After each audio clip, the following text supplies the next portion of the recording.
Raya penuh makna. Bahagian 1.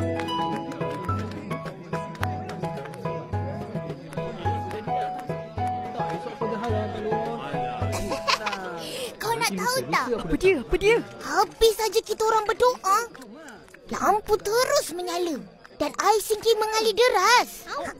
Makbulnya doa kita orang. Doa anak yatim. Kebetulan je tu. Ingat orang lain. Puasa bukan hanya mengajar kita untuk tahan lapar dan dahaga. Ia juga mengajar kita melawan nafsu. Jadi, jangan tamak. Kau ni pun. Tunggulah orang semua balik dulu. Lepas tu baru boleh ambil lebih-lebih tu. Yelah. Suka betul kau makan dodol. Dodol ni sedap. Malam ni Pak Imam baca ayat panjang-panjang. Penat berdiri. Aku hampir terlelap. Patutnya kita bersyukur. Alhamdulillah dapat Pak Imam yang baca ayat panjang-panjang. Kita ni yang mendengar je dengan penuh khusyuk, senang-senang dapat pahala. Korang tak nak? Nak. Dah tu, jangan nak merungut. Kita orang tak kenal Pak Imam yang baru ni. Siapa dia? Lah tu. Pak Imam.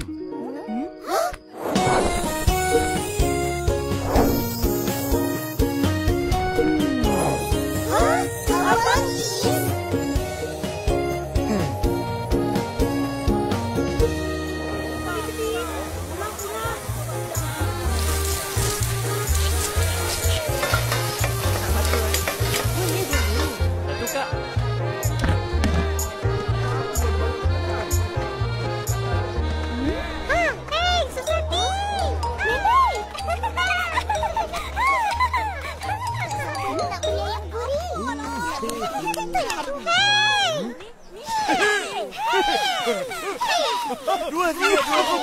RM2.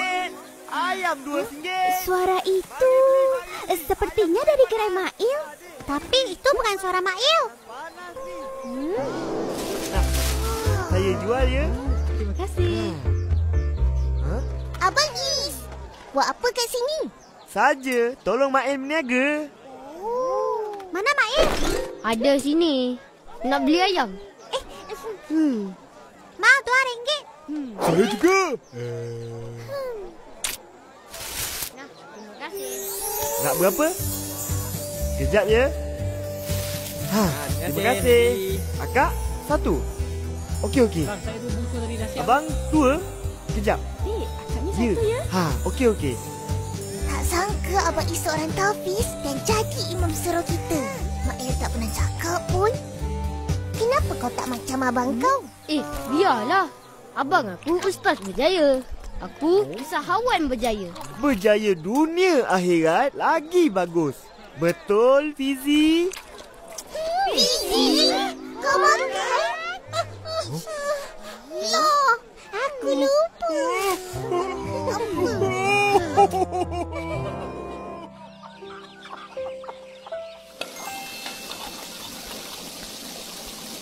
Seronoknya ada abang.